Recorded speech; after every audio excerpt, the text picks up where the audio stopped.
Bonsoir, bienvenue dans Le Monde en Face en partenariat avec le magazine l'Obs. Ce soir, nous allons évoquer un enjeu de société majeur, la protection des personnes dites vulnérables. Ce sont des hommes et des femmes fragilisés par le grand âge ou par un handicap, physique ou mental, et qui n'arrivent plus à s'adapter à une vie sociale et à gérer seuls leurs biens.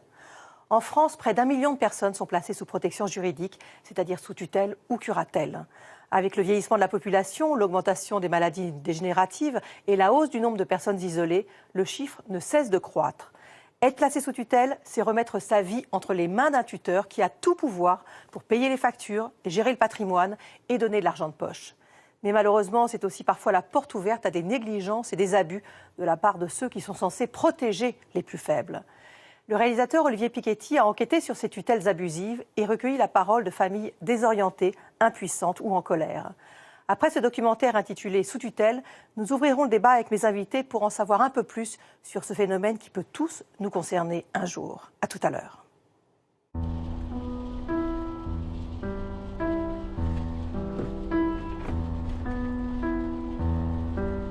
En France, près d'1 million de personnes sont sous tutelle ou curatelle. Un régime qui permet à un membre de la famille ou un tiers extérieur de gérer la vie d'un autre lorsqu'il est fragilisé par l'âge ou par un handicap. Mais ce système qui se veut protecteur peut être perçu comme une atteinte à la liberté ou une injustice. Et il est parfois contesté par ceux qui y sont confrontés. La curatelle, tutelle, tout ce que vous voudrez, est une peine de prison. Et une peine infamante. Si on est vieux, qu'on est malade et qu'on est sous tutelle, on peut être dépouillé de tous ses biens comme ça. Moi, je suis très attaché à la liberté. J'ai lutté toute ma vie pour cette liberté. C'est pas aujourd'hui qu'on va me la retirer. Ils veulent nous séparer. Je pense que c'est plutôt leur but. Ça serait justement qu'on se parle plus, qu'on se dispute, qu'on laisse tout tomber. Les magistrats eux-mêmes reconnaissent que ces mesures de protection peuvent être mal perçues. Une curatelle, une tutelle, une sauvegarde de justice, c'est extrêmement violent. Parce que la plupart du temps, elle n'a pas été demandée par les personnes elles-mêmes. Donc les personnes le vivent comme une dépossession de leurs droits. À juste titre, posons-nous tous la question. Si nous étions en situation de fragilité, en grande difficulté pour gérer nos affaires à la suite d'un accident, d'un handicap, du vieillissement tout simplement, nous ne pourrions pas accepter de recevoir un jour une lettre recommandée nous disant que nous ne pouvons plus gérer nos comptes et que du jour au lendemain, quelqu'un va intervenir dans votre vie. C'est très violent.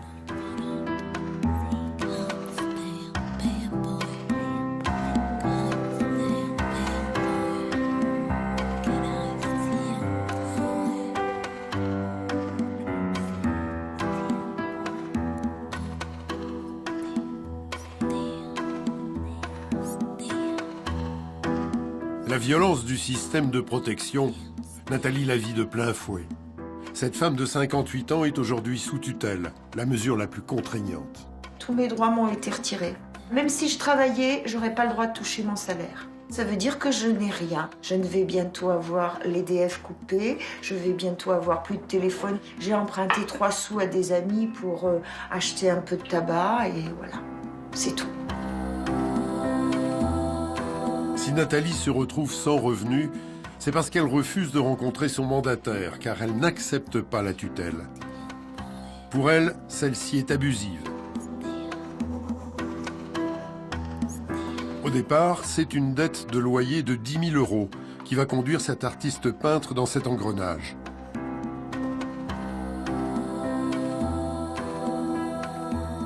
Une juge de Saint-Étienne la met alors sous protection de la Nef, une association d'aide aux personnes en difficulté. Mais elle s'accroche avec l'assistante sociale et selon Nathalie, celle-ci se serait vengée en faisant un signalement au procureur. Comment voulez-vous vous battre contre un système où des gens vont se mettre à plusieurs, assistantes sociales, juges, machin, hyper assermentés, même s'ils sont un peu frauduleux, vous aurez toujours tort. Pour Nathalie, l'assistante sociale se serait donc servie du système de protection comme d'une arme de représailles. Nous avons tenté d'avoir des explications auprès de la directrice de l'association. Je peux vous assurer que les faits qui ont été observés sont de nature à mettre en danger cette dame au moment où nous l'avons accompagnée. Et dans ce cadre-là, je suis désolée, mais on ne peut pas fermer les yeux. Mais en fait, c'est très subjectif. Quand on parle de faits, non. Quelqu'un qui ne s'alimente pas, ou peu, quelqu'un qui sort plus, quelqu'un qui a besoin de soins médicaux mais qui ne prend pas rendez-vous chez le médecin, tout ça, ce sont des éléments, entre autres, hein, on pourrait y en avoir bien d'autres, qui font que cette personne se met en danger. Pour Nathalie, ce signalement est injustifié. Artiste, elle vit un peu à la marge, mais elle est autonome, trilingue et diplômée.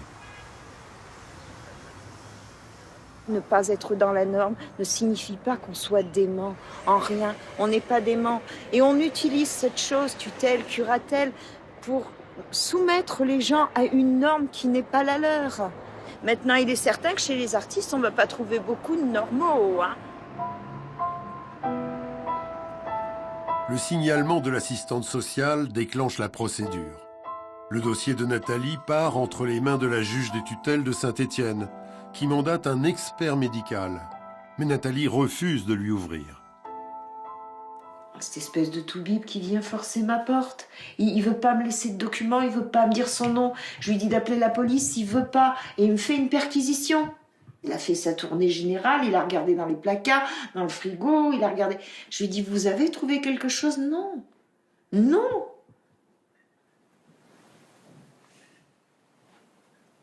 Le médecin sait que son expertise est déterminante, car elle évalue le degré de mise en danger. Mais bien que Nathalie refuse de se prêter à sa batterie de tests, il rédige un rapport impitoyable. Il décrit une patiente psychotique, un délire de persécution, une incapacité à pouvoir faire des démarches administratives et préconise carrément une suppression du droit de vote. Comment arriver à de telles conclusions sans la participation de Nathalie? Le médecin ne veut pas nous recevoir, mais reconnaît au téléphone qu'il a eu des difficultés. Ça a été effectivement un peu tendu comme consultation. Elle était déjà dans une relation de refus. Elle dit, ce sont ces mots, que vous seriez rentré en force. En force, c'est peut-être pas forcément le cas, mais ça, je vous ai bien dit qu'elle avait accepté ensuite, après, de me faire rentrer et de répondre à mes questions, même si d'une certaine façon, elle n'allait pas être d'accord au départ. Hein, voilà. J'ai un papier, donc c'est un papier qui fait quand même office de loi, c'est un peu officier judiciaire quelque part, hein, en tant que médecin. Donc ce qui permet quand même d'ouvrir les portes. Elle dit justement qu'elle n'a pas été auscultée ou que vous avez juste fait le tour de la maison. Hein. Effectivement, prendre une tension dans ce cas de choses, non, je ne l'ai pas fait.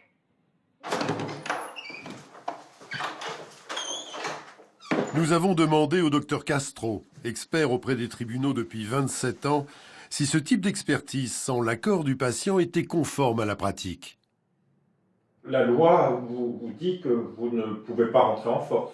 Effectivement, la loi nous empêche de le faire, mais c'est surtout notre fonction de médecin. Nous sommes là pour les aider. On ne peut pas, pour examiner quelqu'un avec sérénité, on ne peut pas lui braquer la lumière dans les yeux et lui poser des questions.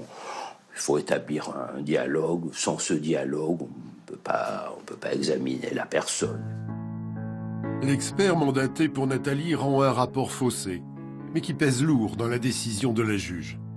Celle-ci décrète une mise sous tutelle pour 5 ans, sans même convoquer ni notifier Nathalie, ce qui est pourtant obligatoire.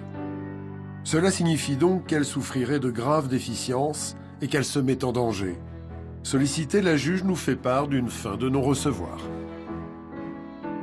J'ai le regret de vous indiquer que je ne vous accorderai pas d'interview. Pour se sortir de cette situation, Nathalie s'est tournée vers une association spécialisée sur les abus tutélaires, l'AFCAT. Son directeur, Claude Petit, reçoit tous les ans des dizaines d'appels à l'aide. Il se rend chez Nathalie. Quand avez-vous rencontré le juge des tutelles? Pour mon défaut de loyer, là, je l'ai rencontré. C'est à ce moment-là que, avant même de savoir quoi que ce soit, il me disait tutelle, tutelle, tutelle, tout de suite tutelle. D'accord. Bon, ça c'était impossible. Je ne voulais pas de son assistante sociale, je ne voulais pas de sa tutelle. Un défaut de loyer, une dette de loyer ne justifie pas une mise sous tutelle. Ah, tout à fait. Voilà. Pour moi, la chose est claire, c'est une mise sous protection abusive. Nous allons vous inviter à passer spontanément vous-même une expertise psychiatrique auprès d'un médecin inscrit sur la liste du procureur de la République. Votre état de santé ne justifie pas une mise de protection juridique. On s'en occupe. Voilà. Sur les conseils de Claude Petit, Nathalie se rend donc chez un autre expert agréé par la cour d'appel. Si elle veut sortir de sa tutelle, c'est à elle de prouver qu'elle a toute sa tête.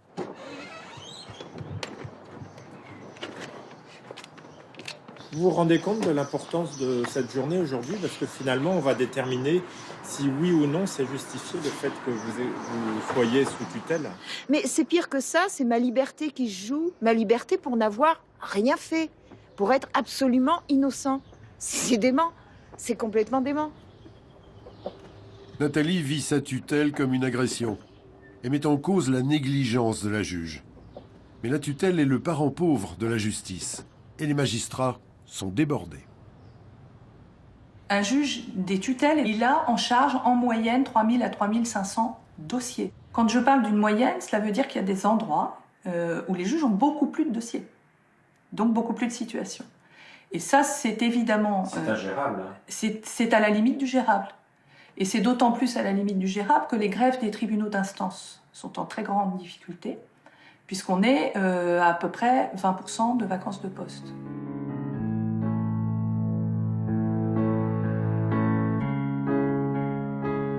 Ah, ben je vois où on est là. On est à l'opéra là. Oui, et puis je connais le Café de la Paix là, à côté. Oui, ça. C'était des coins où je venais avant. Oui. Gilbert est un retraité de 83 ans qui a fondé une grande entreprise dans la région de Compiègne. Après des années d'opulence, celle-ci a fait faillite et depuis, il est criblé de dettes. En juillet 2016, il est mis sous curatelle renforcée, un régime presque aussi contraignant que la tutelle. Pourtant, la loi de 2007 stipule qu'un surendettement ne justifie pas une mise sous protection de ce type. C'est donc un mandataire extérieur qui gère désormais tous ses comptes. Et sur ses 8 000 € de retraite mensuelle, Gilbert ne touche plus que 1 200 €, car il faut payer les créanciers. Avec une amie qui l'accompagne dans ses démarches, Gilbert veut contester cette mesure qui lui ôte une grande partie de sa liberté.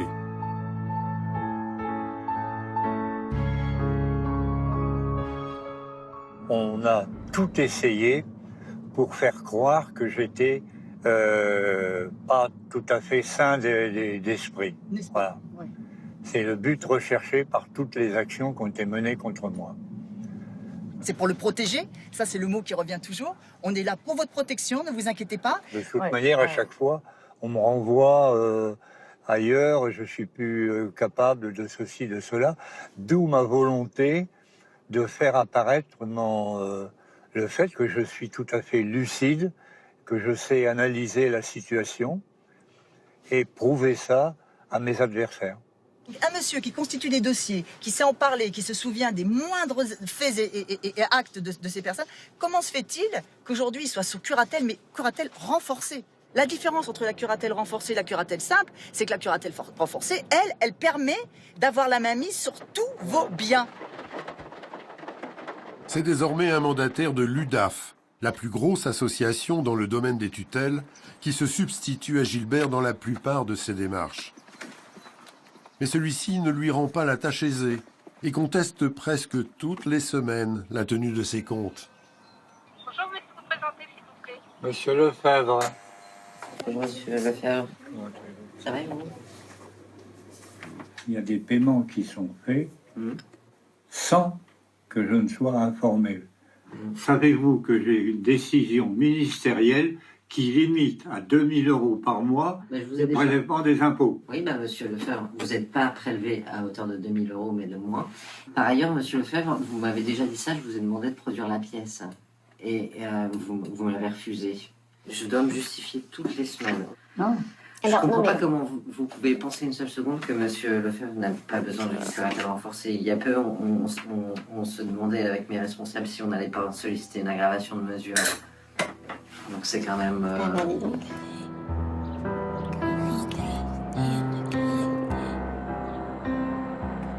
Gilbert est sonné.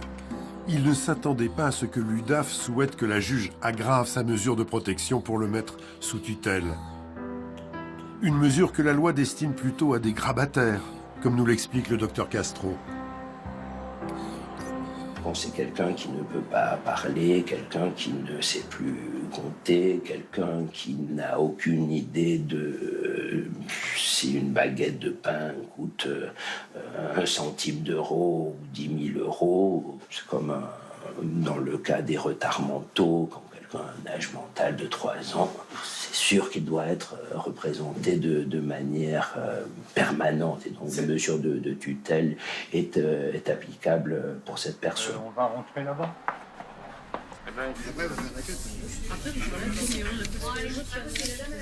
Gilbert est bien loin de ce type de déficience. Il est autonome. Et la mairie lui a même proposé un poste de suppléant dans ce bureau de vote lors des élections présidentielles. Malgré son âge, Gilbert n'est pas de nature à se laisser faire. Alors, quand il conteste des documents, il affirme qu'on les signe pour lui. Sur celui-ci, il affirme avoir oublié de déclarer une dette importante. Mais selon lui, le document est faux. Là, il y a une signature qui n'est pas la même que celle que je fais habituellement. L'écriture aussi ne correspond pas à ce que je fais habituellement, puisque sur tous mes documents que j'écris, c'est toujours G. Lefebvre. Or là, le document fait état de Monsieur Lefebvre Gilbert. C'est pas moi qui ai écrit ça. Indiscutablement, on a imité ma signature pour faire passer divers dossiers. Gilbert a porté plainte, mais il ne sait pas ce que celle-ci est devenue. Son courrier est aux mains de l'UDAF, l'un des organismes qu'il soupçonne de ses faux en écriture. Peut-être le monsieur là. À la porte, un médecin envoyé par le tribunal. Bon, je fais monter jusque-là, hein. La juge n'a pas traîné et souhaite une expertise avant de prendre position sur la demande de l'UDAF, qui réclame que Gilbert soit mis sous tutelle. Monsieur Lefebvre. Monsieur Lefebvre, bonjour. Je m'excuse, mais...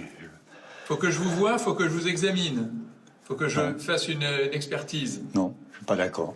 Vous n'êtes pas d'accord? Ah, pas du tout. J'ai eu mon avocat à ce sujet-là et c'est très clair. Oui. Elle veut pas. Elle m'a dit non, il n'y a pas aucune raison pour faire une expertise ou quelque chose. D'accord, merci. Tout. Bon, je vous embête pas plus. Bonne journée. Merci beaucoup. Au revoir.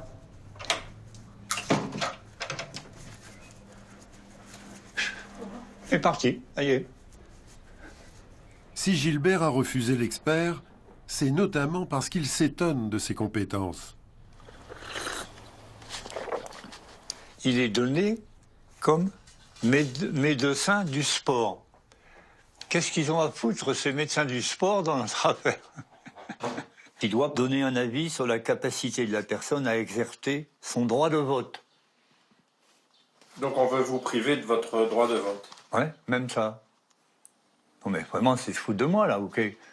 Dans le cas où il est envisagé à court terme, un accueil de la personne examinée dans un établissement, foyer, logement, maison de retraite. Voilà, que je parte, je sais pas où, là-bas. La personne apparaît-elle en mesure de gérer seule son budget? Toujours, ça revient toujours sur une affaire d'argent. Grossièrement, on veut tout me retirer, tout me voler, me prendre, puisque vous pensez, il y a 8 000 € qui arrivent tous les mois, là. Eh, ça les fait saliver, ça.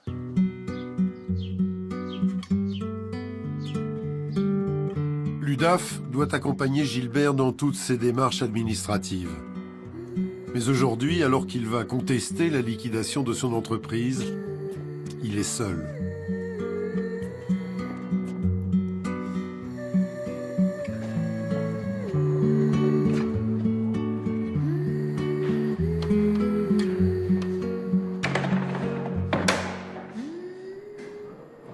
On dit que vous n'êtes pas capable de gérer vos affaires, pourtant le mandataire n'est pas là. On veut vous faire passer pour quoi? Pour un malade. Quelqu'un qui n'a plus sa mémoire et qui est incapable de gérer, d'analyser la situation, de prendre les bonnes décisions, etc. Ça vous blesse qu'on puisse penser ça de vous? Oui. Sans vouloir être trop prétentieux, je suis un grand chef d'entreprise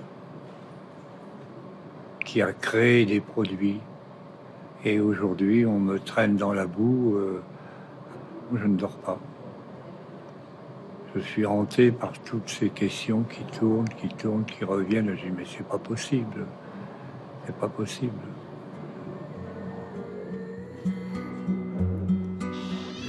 C'est désormais officiel, la société que Gilbert a créée est définitivement liquidée. Le temps de la splendeur est révolu.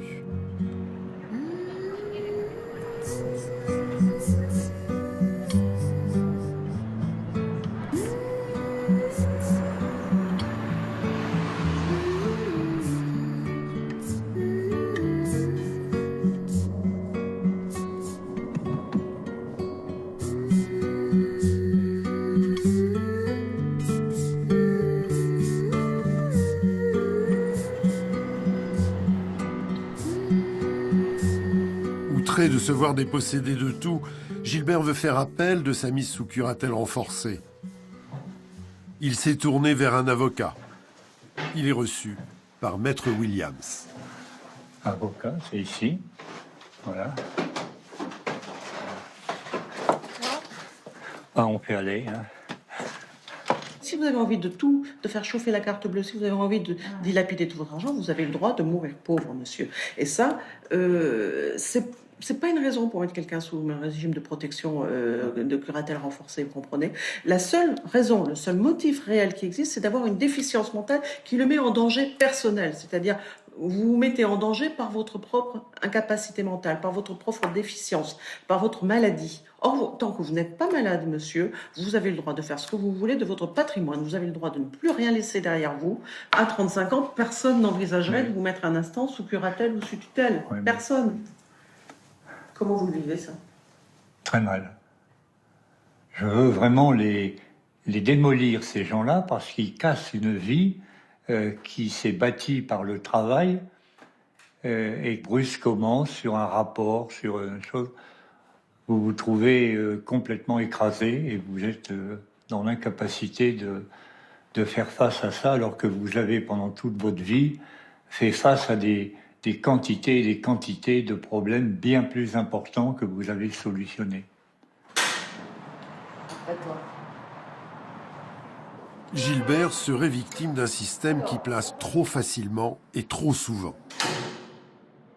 Une particularité unique en Europe est dénoncée par un récent rapport de la Cour des comptes. Nous avons une vraie difficulté sur l'accompagnement des personnes les plus âgées, pour lesquels nous pouvons collectivement avoir tendance à penser qu'il vaut mieux faire à leur place plutôt que de les accompagner parce que ça prend plus de temps. La France a une attitude beaucoup trop paternaliste vis-à-vis des personnes adultes en particulier et qu'elle n'essaie pas de privilégier les dispositifs d'accompagnement. Elle a beaucoup trop tendance à effectivement renvoyer vers le judiciaire et vers des mesures dites substitutives, c'est-à-dire vers des mesures qui privent la personne de la possibilité non seulement d'être entendue dans ce qu'elle souhaite, mais de prendre des décisions par elle-même. Ça n'est pas respectueux des personnes.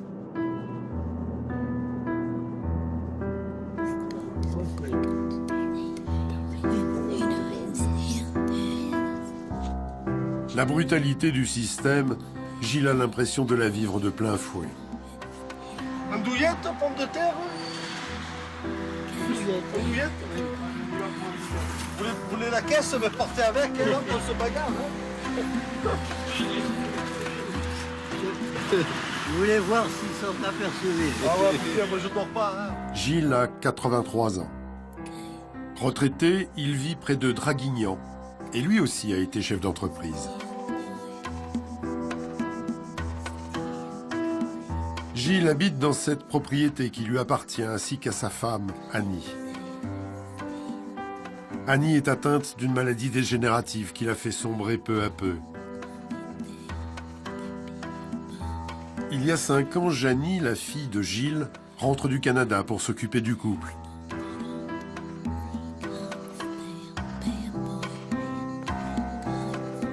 Gilles et Annie trouvent la maison principale trop grande et s'installent alors dans la dépendance.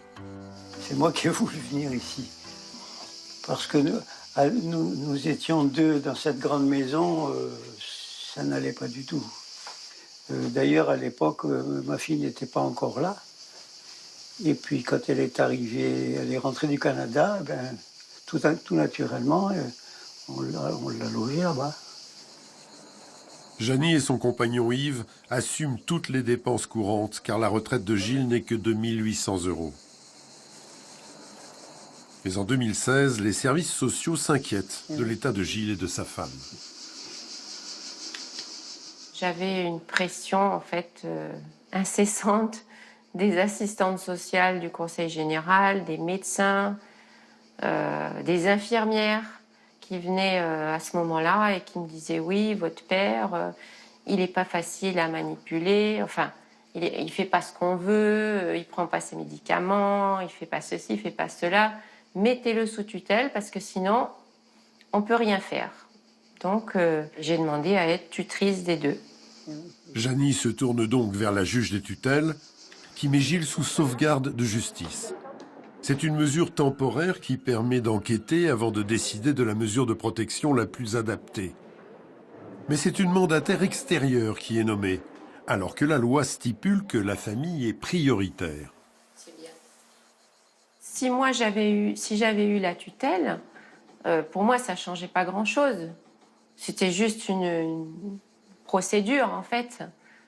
Mais effectivement, je ne savais pas, je ne pensais pas qu'on pouvait me substituer la tutelle, enfin que ça serait une mandataire qui serait désignée.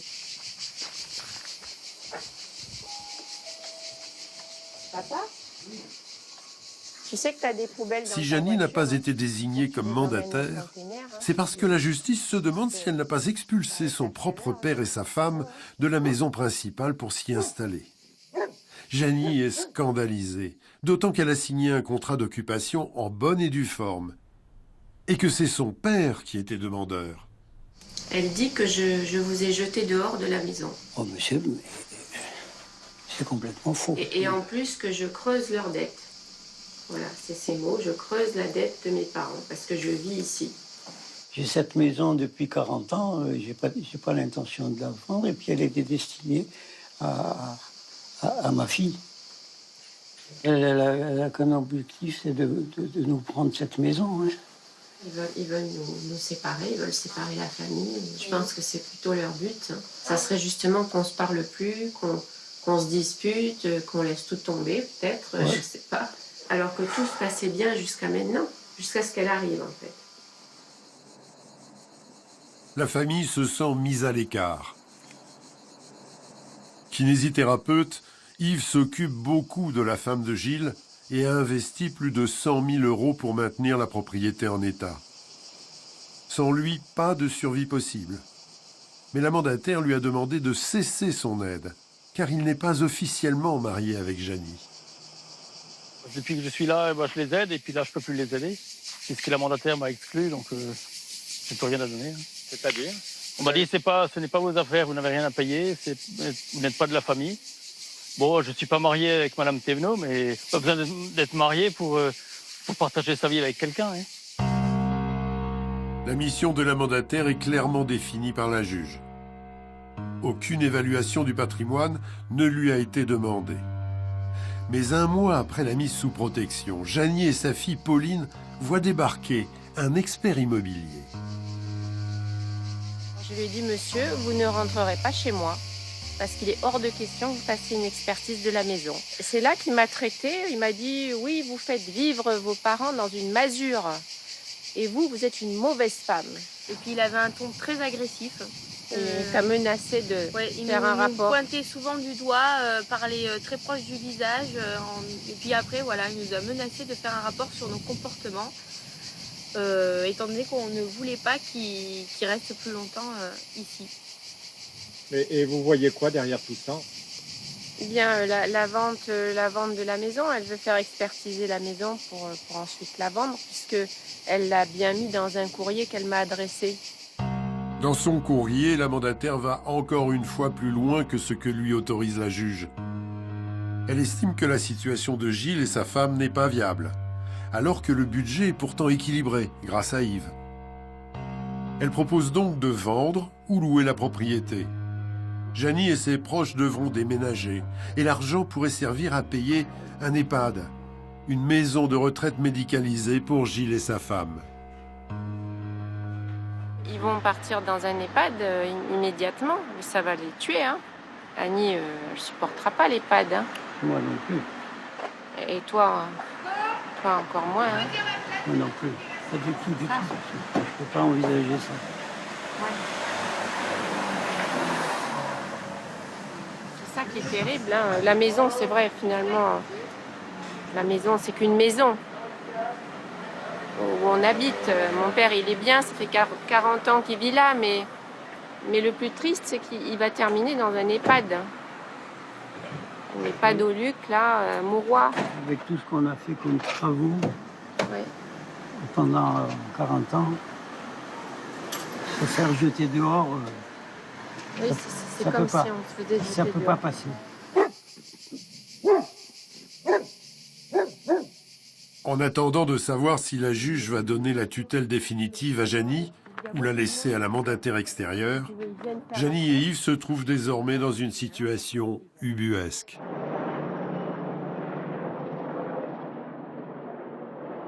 Tout ce qu'on peut faire de bien, en fait, ça leur convient pas. C'est tout ce qu'on est supposé faire de mal, alors là, oui.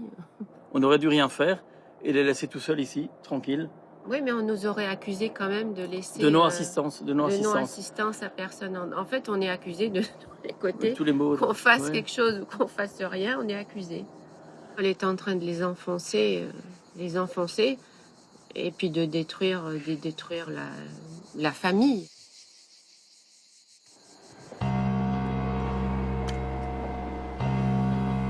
La contre-expertise de Nathalie a été réalisée.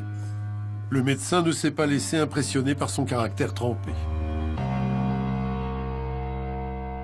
Nathalie Gardette ne présente aucun argument médical pouvant justifier une mesure de protection juridique.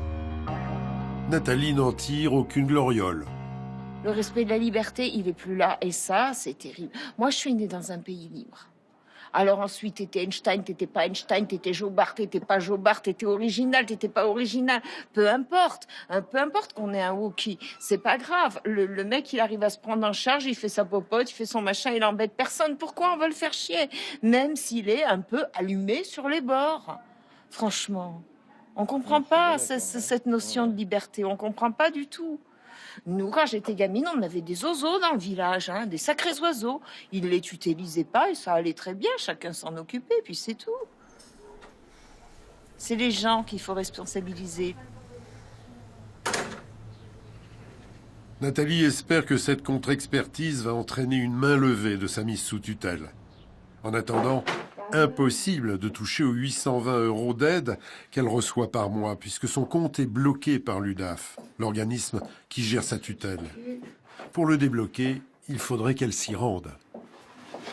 Aller à l'UDAF et ils vont me tomber dessus et me forcer à signer une tutelle qui n'a pas lieu d'être, qui n'a absolument pas lieu d'être, et avec un chantage de si vous signez pas, eh ben vous n'aurez aucun argent, vous n'aurez aucun accès à vos comptes, on ne paiera pas vos factures, c'est nous qui décidons.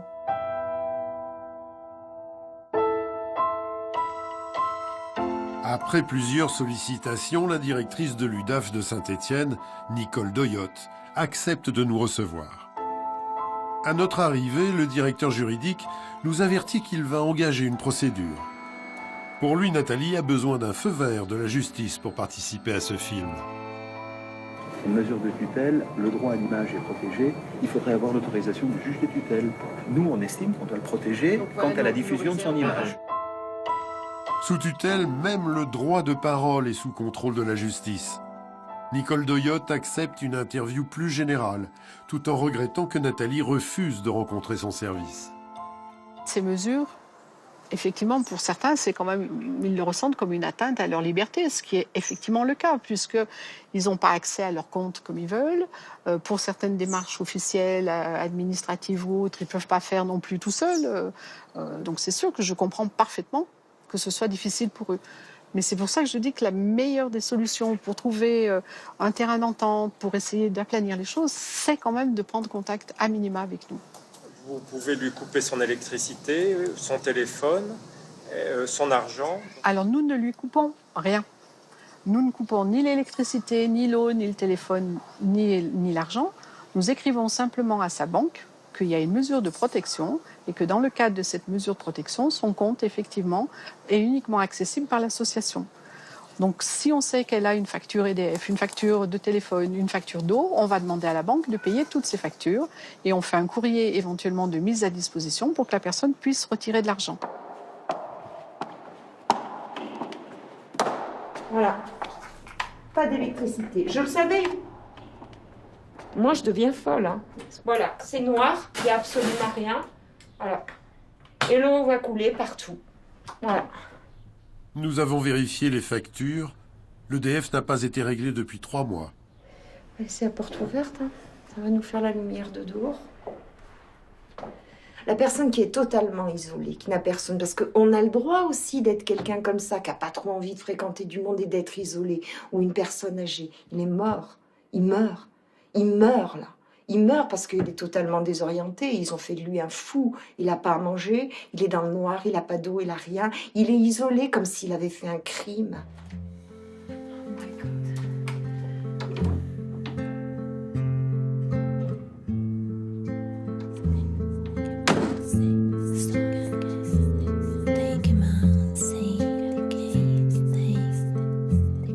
Nathalie ne peut plus rester chez elle. Elle prend la route. Des amis vont l'héberger quelques jours.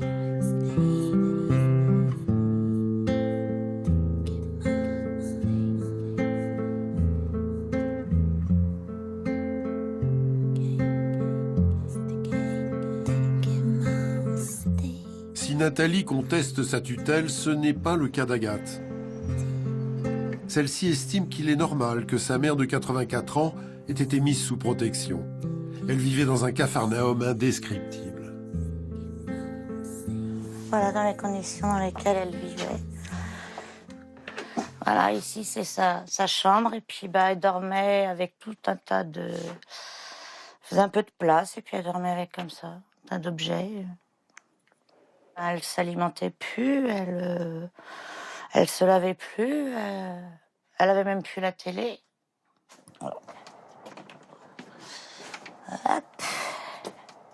Voilà, donc je pouvais pas la laisser vivre comme ça. Il fallait vraiment la mettre dans un établissement. Oui, donc vous contestez pas ce placement. Ah non, moi j'étais tellement inquiète d'être à 500 km et puis de la savoir vivre. Comme ça, j'imaginais même pas que c'était à ce point. J'avais tellement peur qu'on la retrouve ici, que personne ne le sache. À cette époque, Agathe n'aurait pas pu gérer la tutelle de sa mère. Elle habitait trop loin et a longtemps lutté contre un cancer qui ne lui permet plus de travailler. Elle vivait ici. Sa mère est aujourd'hui dans un service gériatrique. Tout en vivant comme une miséreuse, elle a hérité d'une immense fortune immobilière qu'elle a laissée à l'état d'abandon. Une partie a été vendue par l'UDAF, l'organisme en charge de sa tutelle. Mais Agathe estime que tout a été bradé. Elle se rend donc sur l'une des propriétés à Massy, où sa mère possédait une maison dans un lieu très convoité. Elle a été vendue 105 000 €. Ah, c'est là. Nous nous renseignons sur les prix du quartier, auprès de la collaboratrice d'une agence immobilière. On a vendu un terrain avec une maison à démolir et avec un projet de construction à recréer dessus. Le terrain faisait 430 mètres carrés et on l'a vendu 290 000 €, frais d'agence inclus. Et c'était dans un quartier aussi coté que celui-là? Oui, un petit peu moins coté qu'ici. D'accord. Vous avez une idée de combien il a été vendu celui-là? 105 000 €. Ah oui, d'accord. Oui, effectivement. À 105 000 €, vous n'avez même pas un studio sur ce secteur-là. Donc, Pourquoi avoir vendu à un prix aussi bas? Le directeur de l'UDAF d'Evry nous a rencontrés, mais refuse toute interview filmée. Lors de cette conversation téléphonique, il explique que le prix a été fixé en fonction d'estimations de professionnels. Ces évaluations ont été faites par 2 agences différentes. Ce sont des agences locales qui les ont évaluées. Il y en a 2.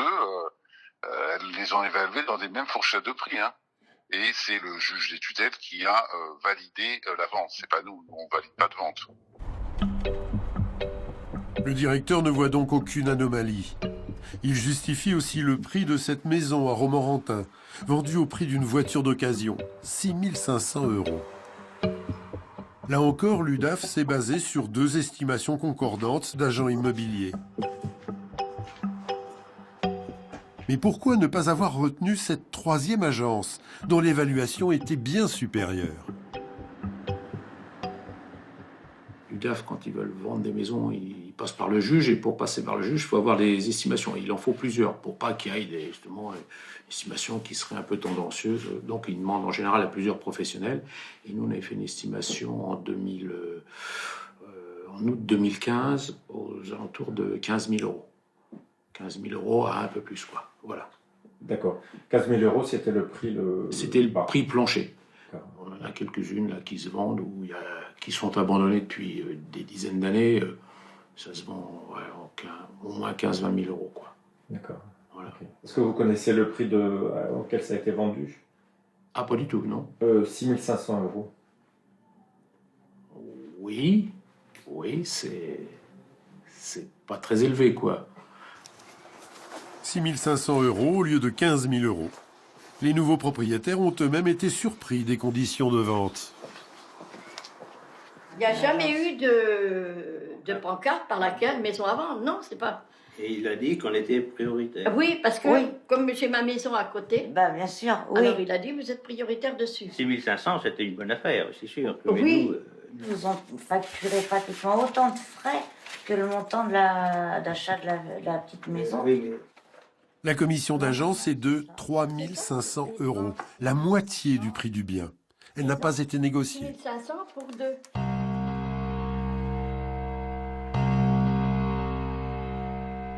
La dernière propriété vendue par l'UDAF est un produit rare. Une maison entièrement à refaire, mais sur un terrain de 400 mètres carrés dans le centre, le plus convoité d'Étampes. Un agent immobilier local accompagne Agathe.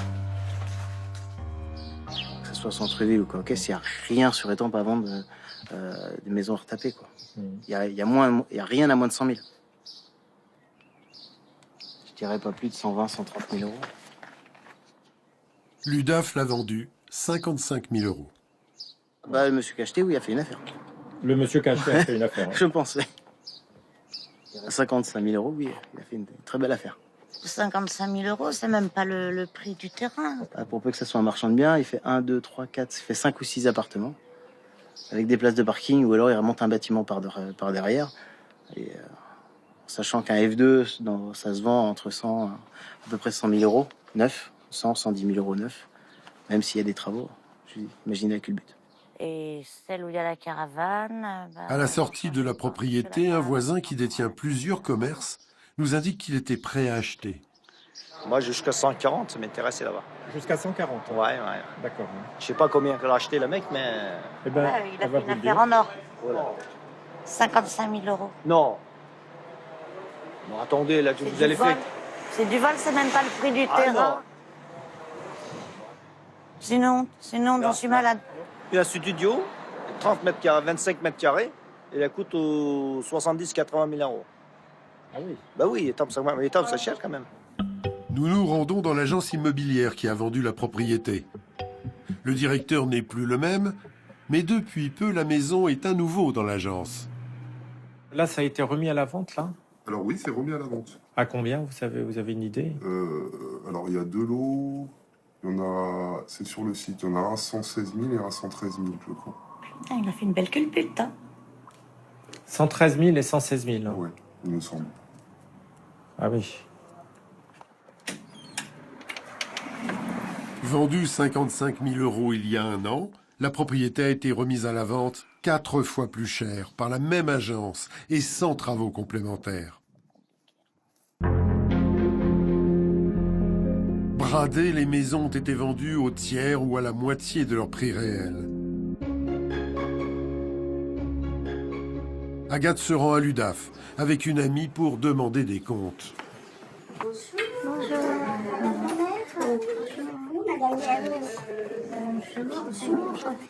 Je voudrais savoir pourquoi vous êtes en train de brader toutes les propriétés de ma On mère. ne brade pas les propriétés puisqu'on a fait des estimations.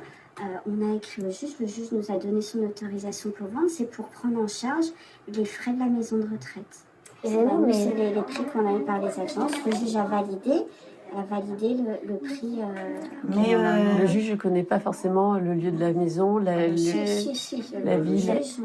Alors ça veut dire que le juge brade également. Ça veut dire que tout le monde est en faute là? Non, tout le monde n'est pas.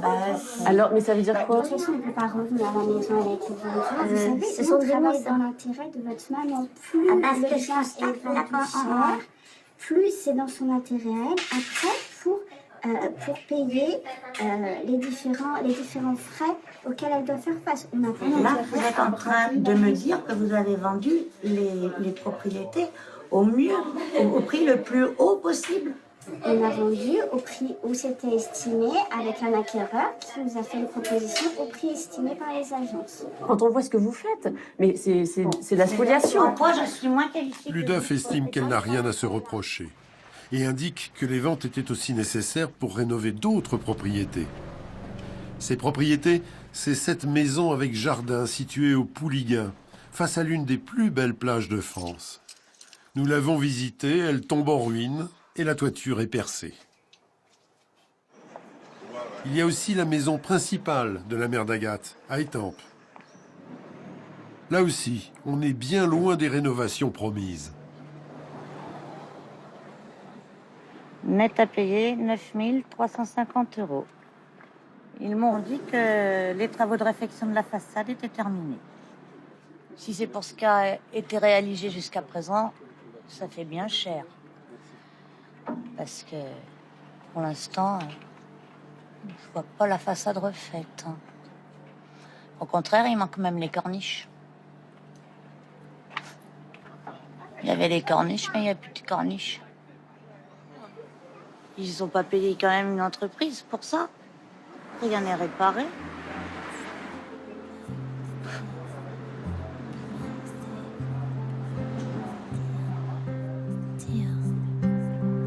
Informée par nos soins de la préparation de ce documentaire, la juge a finalement demandé une enquête sur la vente de 2 des propriétés qu'elle estime bradées par l'UDAF. L'UDAF, de son côté, s'est retourné contre les agents immobiliers. C'est dégueulasse parce que ça veut dire que si on est vieux, qu'on est malade et qu'on est sous tutelle, eh ben on peut être dépouillé de tous ses biens comme ça. C'est comme si ma mère gérait, était comme un ticket gagnant du loto. Un pigeon qu'on plume. Voilà, en toute impunité, puis légalement, et puis tout le monde s'en fout. C'est écœurant, absolument écœurant.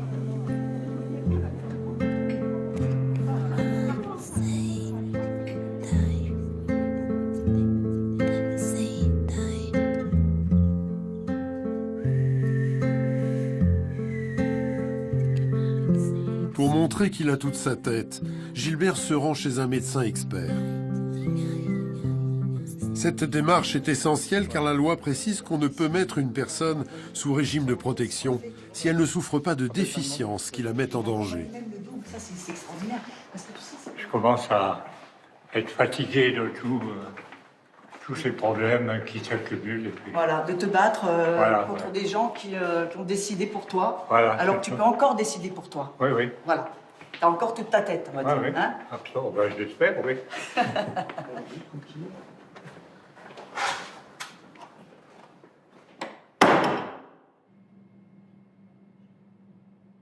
Depuis qu'il est sous curatelle, ça fait à peu près 1 an, là, c'est simple, hein, ça a été multiplié par 5. Hein.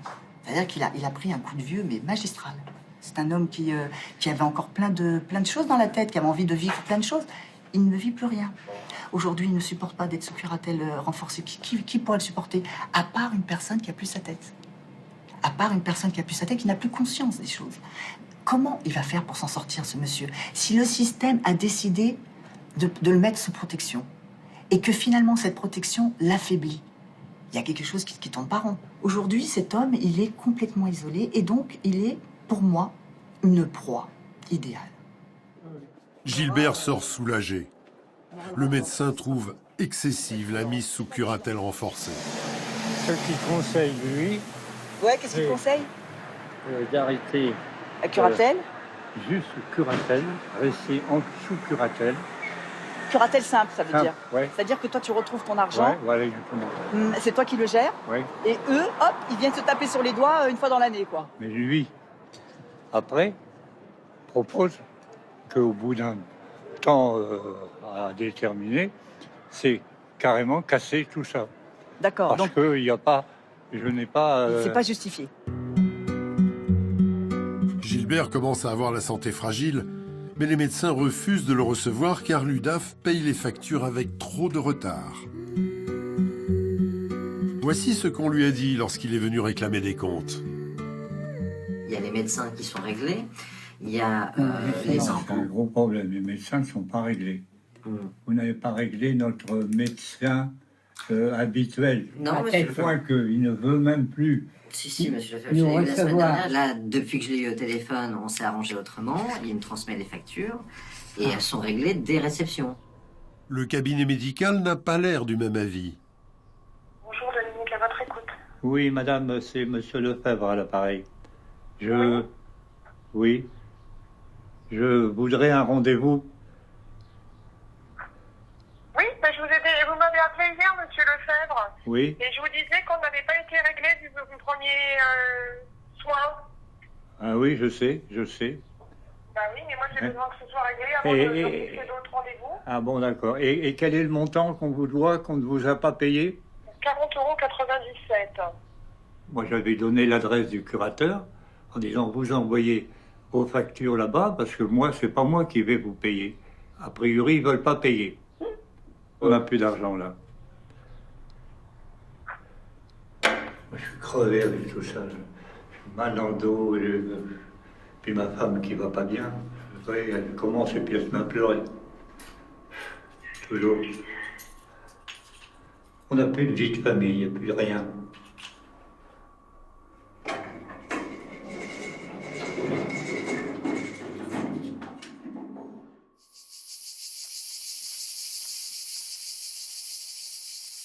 La famille Thévenot attend l'arrivée d'un huissier, de la mandataire et d'un expert immobilier. Cette fois-ci, la juge a officiellement demandé une évaluation des biens de Gilles et sa femme. Vous savez pourquoi tous ces gens-là viennent aujourd'hui? Vous nous emmerdez. Ils veulent voir quelle est ta valeur. Quelle est ta valeur? Qu'est-ce que tu vaux? Ils veulent évaluer ton patrimoine. Je leur montre un vieux stylo que j'ai. Ouais. Et en avant, là, il y a un convoi, là. Hein. En fait, c'est une genre de perquisition, hein, c'est tout à fait ça. Hein. Ouais, c'est une perquisition. C'est le mot qu'il faudrait on le vit comme une employer. perquisition. On a l'impression, effectivement, qu'on n'est déjà plus chez nous. Qu'on va être foutu dehors.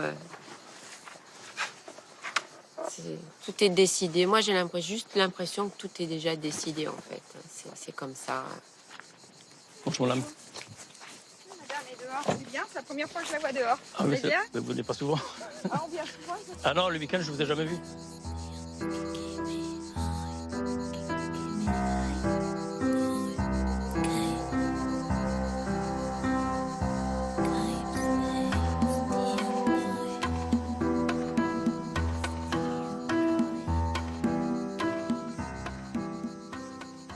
C'est blanc comme un linge. Hein. Ça ne m'étonne pas.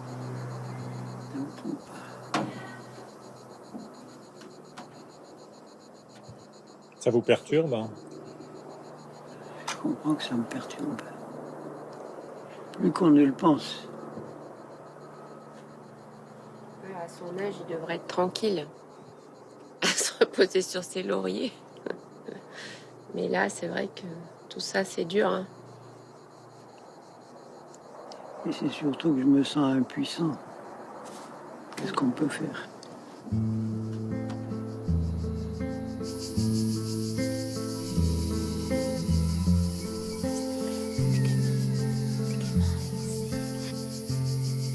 Le premier traumatisme est celui des personnes protégées, qui se sentent abandonnées aux mains de personnes qui vont gérer leurs affaires sans toujours bien comprendre quels sont leurs souhaits et quelle est leur volonté de continuer à pouvoir avoir une certaine autonomie.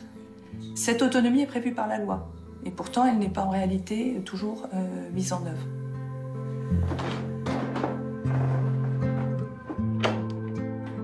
Madame, on mettra William. Pour tenter de sortir de sa curatelle renforcée, Gilbert s'est soumis à 2 expertises médicales. Il a obtenu la note de 26 sur 30 au test d'usage. Pour le médecin, comme pour le docteur, professeur Grandlajan, vous n'avez pas de graves altérations médicalement constatées de vos capacités cognitives. Donc, l'un et l'autre préconisent une main levée de la mesure qui semble vous accabler. La seule chose aujourd'hui qui doit se poser au juge, c'est êtes-vous capable aujourd'hui de faire face à la difficulté de votre vie? Est-ce que vous en avez les capacités psychiatriques et psychologiques? Je me sens avec un esprit combatif comme jamais je Mais n'ai ça, vu. que vous soyez combatif, je ne le nie pas. Et à côté de ça, nous allons avoir une dame qui va nous sortir. Mais attendez, ce monsieur, il a 900 000 € de dette. Il n'en a pas conscience. Il est devant le juge d'instance. Il vient d'avoir une liquidation judiciaire.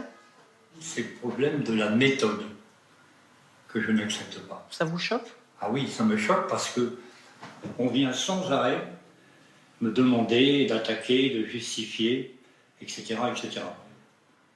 Vous ne supportez plus cette mesure qui vous contraint, qui vous humilie, qui chaque jour rend votre vie triste.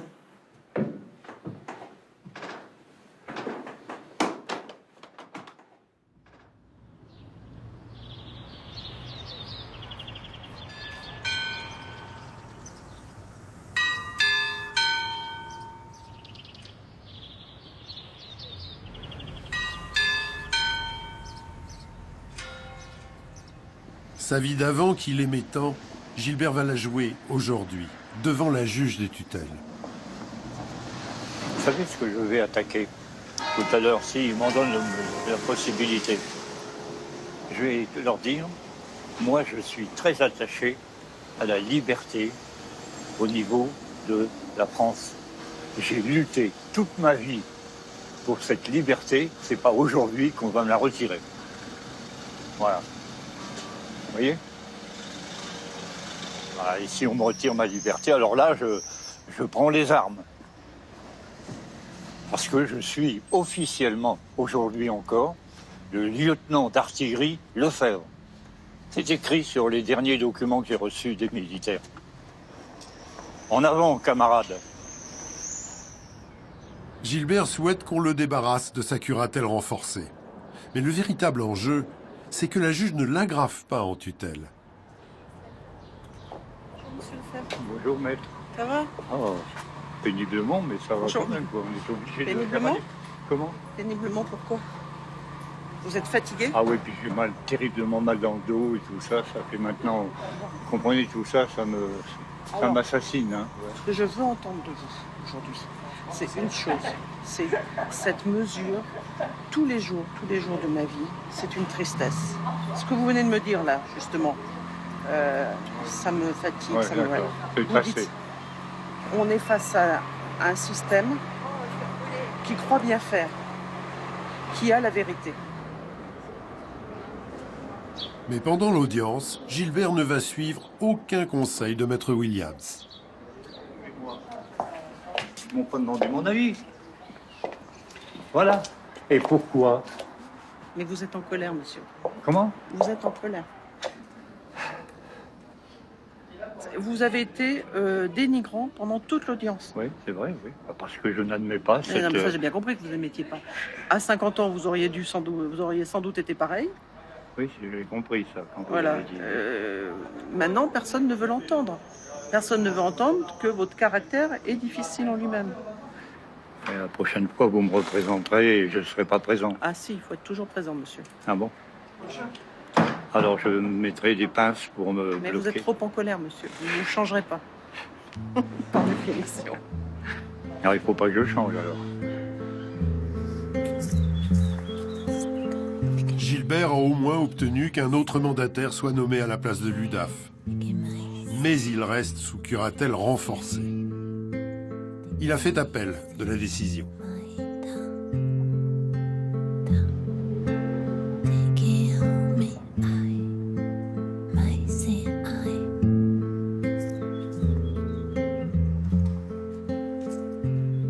On ne peut pas dire combien de temps on a à vivre sur cette terre. Mais j'aspire à avoir la paix. La paix avec tous ces problèmes qu'on a autour de nous. C'est triste et puis c'est difficile à vivre.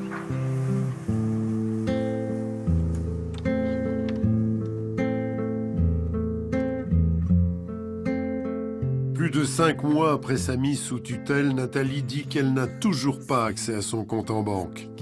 La directrice de l'UDAF nous assure pourtant le contraire. Si le nécessaire a été fait auprès de sa banque, elle peut retirer de l'argent pour manger sans problème. Ah d'accord, ok. Voilà, et donc son avocate est au courant. Waouh, il pleut. Allez. Nathalie se rend donc à la banque. Bonjour madame, je suis sous UDAF. Normalement, vous devez me donner 60 € par semaine. Alors je viens chercher les 60 €. Et si vous voulez bien me dire combien il me reste sur mon compte, parce que normalement je dois avoir 3 200 € si personne ne s'est servi. On a reçu l'accord. Vous n'avez pas reçu l'accord. Merci. Contrairement à ce que dit l'UDAF, les comptes sont toujours bloqués. La banque a rejeté mes paiements, donc ça veut dire rien. Ça veut dire punir quelqu'un bien au-delà que serait punie une personne qui serait sous le coup d'une condamnation pénale. Car celui-là, au pire, on va lui mettre un bracelet, mais on ne lui prendra pas son argent de survie. Nathalie est affaiblie, surtout que depuis 6 mois, la justice de Saint-Étienne fait durer la procédure. On lui réclame une nouvelle expertise par un médecin choisi par le tribunal. C'est pas le grand oral, hein. Je sais pas si vous vous rendez compte, c'est pas le grand oral. C'est n'importe quoi, c'est passage obligé. C'est tout. Pour dire quoi? Combien j'ai de doigts? Quel jour on est? C'est un avion. C'est une tasse. Enfin, où vous allez, là? On en a déjà un autre rapport psychiatrique d'un expert auprès d'une cour d'appel. Il est formel, il me semble. Non, on va recommencer ça. Et ces gens-là peuvent vous massacrer, puis vous plaisanter parce que vous leur plaisez pas. Mais comment voulez-vous que je sois? On me demande d'être top niveau alors que je suis littéralement presque à genoux. Vous vous rendez compte? Vous voyez bien, j'ai perdu 8 kilos. J'ai 9 de tension. Mais je vais aller passer le test de la non-débilité parce que je ne suis pas débile. Nathalie appréhende ce rendez-vous. La méthodologie des experts a été mise en cause par les institutions de contrôle d'État. Trop souvent, ces certificats médicaux sont lacunaires. Ils peuvent être même des questionnaires à croix, c'est-à-dire que le médecin peut dire « oui, il y a altération », sans expliquer pourquoi et comment il y a une altération des facultés de la personne, et surtout, en quoi ces altérations empêchent la personne de gérer ses affaires. Alors que c'est absolument fondamental. Donc ces critiques du défenseur des droits et de la Cour des comptes sont évidemment tout à fait pertinentes. Devant le nouvel expert, Nathalie a obtenu 30 sur 30 au test réglementaire. Allô? Zéro faute, aucune démence. Si vous se dise. Aucune démon? Aucune. Aucune. Au contraire. Je suis juste pas très normative. Cohérente. Tout le cursus y est. Pas de problème.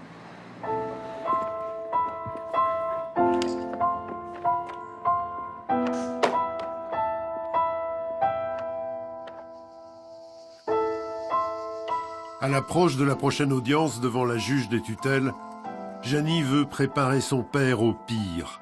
La vente éventuelle de sa maison et le placement de sa femme dans une maison médicalisée. Je suis sûre, mais alors sûre que je n'obtiendrai pas la tutelle d'Annie. Ah mais non, c'est sûr. Tout est déjà décidé. Tout était déjà décidé. Tout est déjà décidé. Pourquoi elle doit être placée?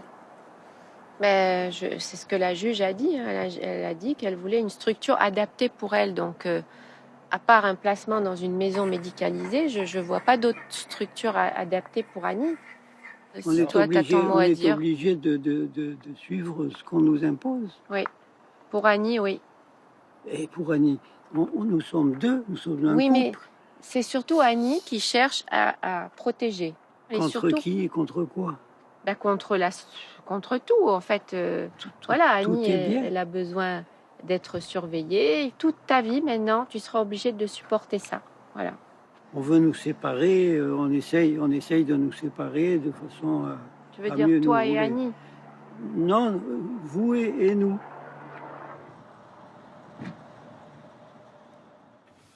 Janie, Gilles et Yves se rendent à l'audience qui va déterminer si Gilles et sa femme vont être mis sous tutelle. Et surtout, qui sera le mandataire. La loi précise que la famille est prioritaire. Si on se révolte sans arrêt, si on continue cette bataille, Oui. mais voilà, tu vas y rester, toi. Hein. Tu vas y rester. Peut-être moi aussi, d'ailleurs. Il faut qu'on lâche. J'ai toujours fait ce que je voulais, et puis maintenant je me retrouve Oui. avec des menottes presque.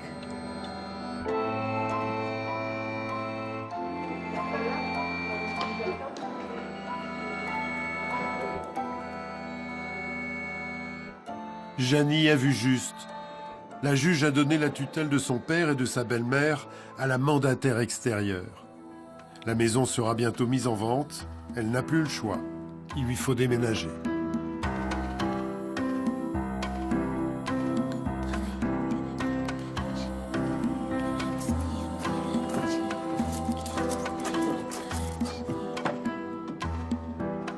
Gilles va vivre désormais seul avec sa femme handicapée.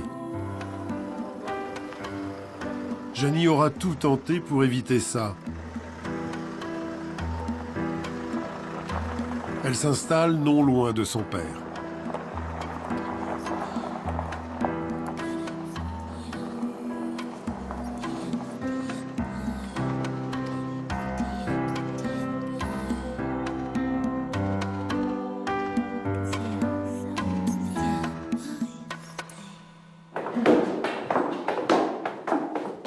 Forte de 2 expertises en sa faveur, Nathalie se rend à son audition devant la juge, 7 mois après sa mise sous tutelle. Elle est accompagnée de Claude Petit, le président de l'association AFCAT.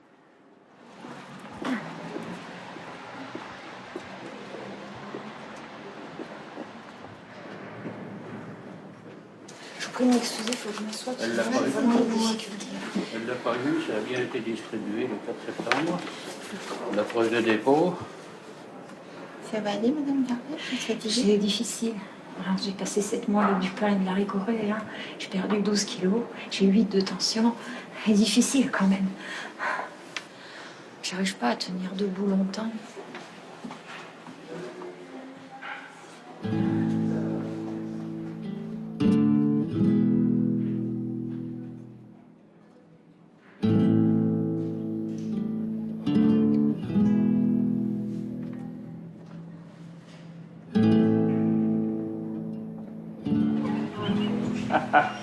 Il fallait résister, c'est ça. Ils sont morts de rage que j'ai résisté. Bon, ils sont obligés de renoncer à la tutelle. Ils sont obligés de renoncer eux-mêmes. C'est incroyable. J'espère que votre situation va s'améliorer.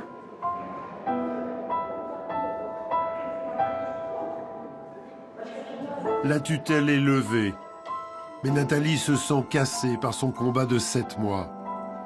Elle compte porter plainte.